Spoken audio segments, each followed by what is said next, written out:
जिस तरह का उन्होंने बयान दिया है उन्हीं का परिणाम है कि उनके जो गठबंधन में है वो लोग भी इस तरह का बयान दे रहे हैं कि मुस्लिम कंट्री में ऐसा ही होता है, शरिया कानून चलता है।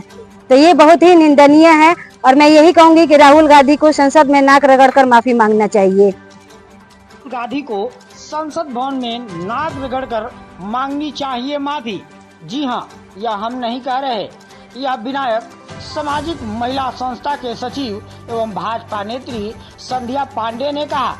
पश्चिम बंगाल में पिछले दिनों एक महिला की सार्वजनिक रूप से बर्बरता पूर्वक की गई पिटाई के घटना को लेकर विनायक सामाजिक महिला संस्था के सचिव एवं भाजपा नेत्री संध्या पांडे के नेतृत्व में महिलाओं के समूह जिला अधिकारी के प्रतिनिधि सिटी मजिस्ट्रेट को बर्बरता करने वाले आरोपियों के विरुद्ध कानूनी कार्रवाई की मांग को लेकर ज्ञापन सौंपे। श्रीमती पांडे ने कही कि बंगाल के मुख्यमंत्री ममता एक महिला होते हुए भी महिलाओं के साथ हो रही बर्बरता पर चुप्पी साधी हुई है। उन्होंने यह भी कहे कि इस घटना को लेकर देश की आधी आबादी आक्रोशित है।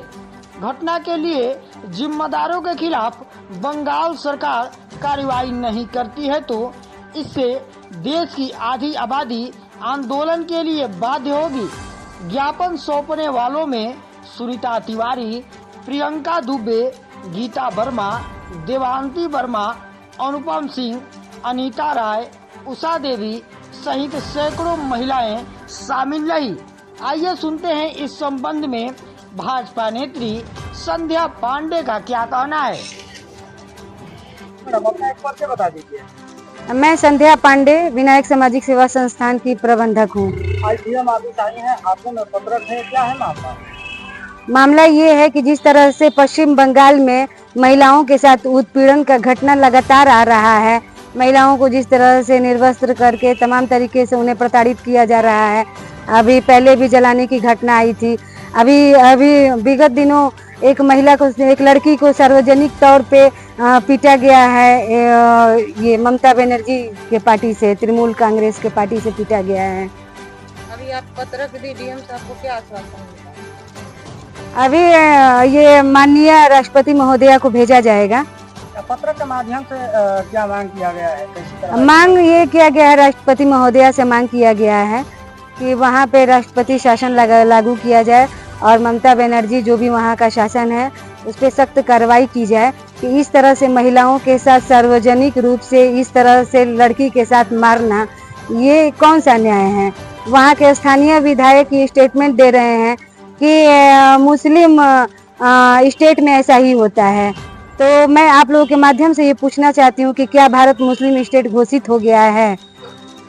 और राहुल गांधी के वो गठबंधन में है, इंडी गठबंधन में है, तो राहुल गांधी क्या कर रहे हैं? राहुल गांधी का ये स्टेटमेंट था संसद में कि जो अपने आप को हिंदू कहते हैं वो हिंसक होते हैं, तो फिर ये क्या है?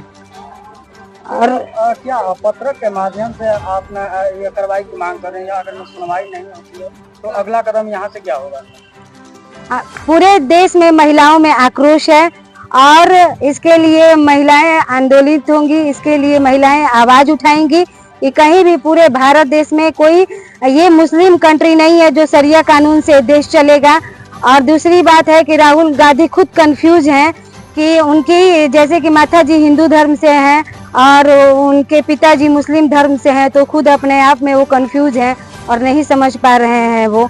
तो इस तरह का, जिस तरह का उन्होंने बयान दिया है उन्हीं का परिणाम है कि उनके जो गठबंधन में है वो लोग भी इस तरह का बयान दे रहे हैं कि मुस्लिम कंट्री में ऐसा ही होता है, शरिया कानून चलता है। तो ये बहुत ही निंदनीय है और मैं यही कहूंगी कि राहुल गांधी को संसद में नाक रगड़कर माफी मांगना चाहिए। अपने नाम के साथ परिचय बताइए। उपमा सिंह, राष्ट्रीय सेविका समिति जिला कार्रवाई का।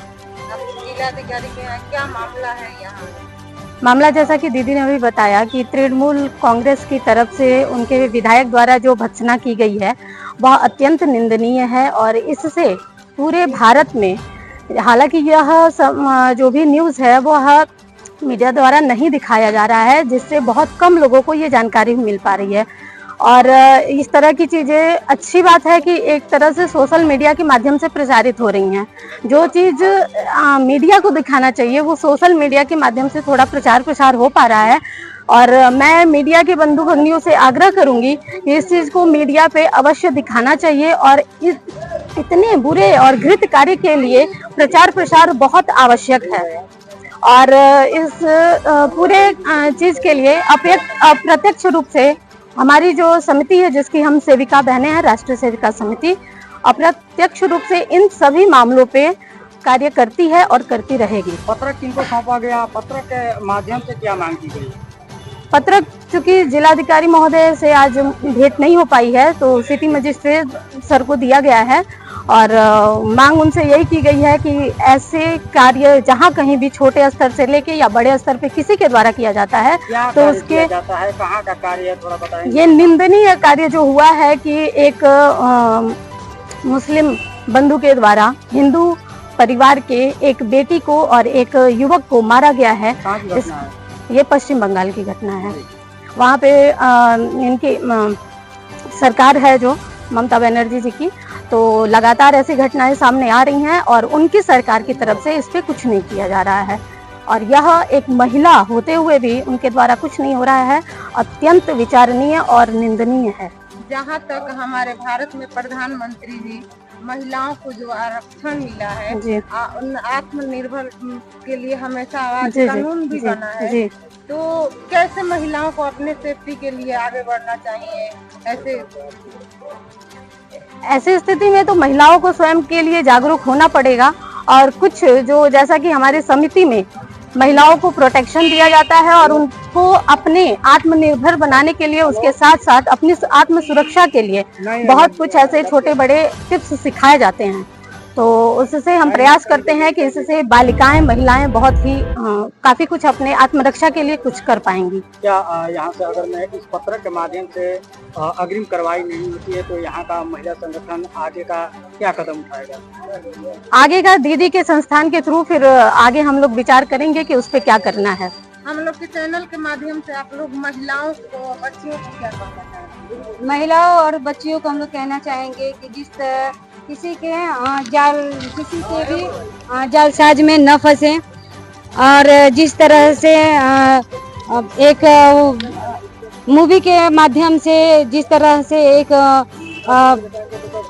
ये गंदगी जो फैल रही है उस गंदगी से दूर रहें और पढ़ाई पे और अपने आप को कैसे हम आत्मनिर्भर करेंगे, बच्चियों को ध्यान देना है, कैसे हम आगे बढ़ेंगे। और मार्शल आर्ट में वो ट्रेनिंग ले, जगह जगह प्रशिक्षण भी दिलवाया जाता है और खुद वो सशक्त ज़्यादा से ज़्यादा बने, पढ़े लिखे और अपने किसी भी क्षेत्र में एक मुकाम हासिल करें। और कहीं भी इस तरह के किसी के भी जालसाज में किसी तरह का ये जो एक चल रहा है वो प्यार मोहब्बत और जिस तरह का फिर धोखाधड़ी हो रहा है, जिस तरह की चीज़ें हो रही हैं, उस तरह में अभी बच्चों को अपने पढ़ाई के टाइम में, लाइफ में ये सब चीज़ें अपने आप को खड़ा करना ज़्यादा ज़रूरी है। इन सब चीज़ों से वो न करे, धन परिवर्तन करके भी लोग और वो कर रहे हैं, फिर लव जिहाद और तमाम चीज़ें सब सामने आ रही हैं।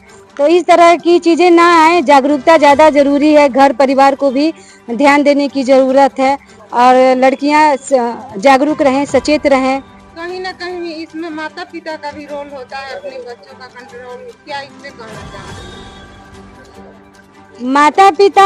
माता पिता नहीं, मुझे लगता कि कोई चाहता है कि इस तरह की स्थिति सामने आए, लेकिन ज़्यादातर जो ये मूवी वगैरह आ रहा है उसमें भी कुछ पाबंदियां लगनी चाहिए। जिस तरह की अश्लीलता परोसा जा रहा है, जिस तरह की धारावाहिकों में अश्लीलता परोसा जा रहा है, तो कहीं ना कहीं जो युवा पीढ़ी है तो इससे भी हो रहा है। एक जो सिनेमा जगत है वो कहा जाता है कि समाज का दर्पण होता है और जिस तरह से अश्लीलता परोसा जाता है, इसको गलत तरीके से वो किया जाता है, ये सब चीज़ें गलत हैं।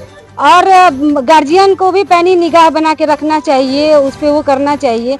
लेकिन बच्चों की भी जिम्मेदारियां हैं कि हम जिस संस्कार में हैं, जिस सनातन धर्म में हैं, अपना जो एक हमारा वो है, सभ्यता है, संस्कृति है, उसके अनुसार हम बढ़ें, देश को आगे बढ़ाएं, अपने परिवार का नाम रोशन करें, आगे बढ़ाएं। तो बच्चों और जो युवा पीढ़ी है उसको भी इस चीज़ को जागरूकता में रखने की ज़रूरत है, उन्हें भी जागरूक होने की ज़रूरत है और अपना मान सम्मान परिवार का और देश को बढ़ाने के लिए ही सदैव उनको आगे रहना चाहिए।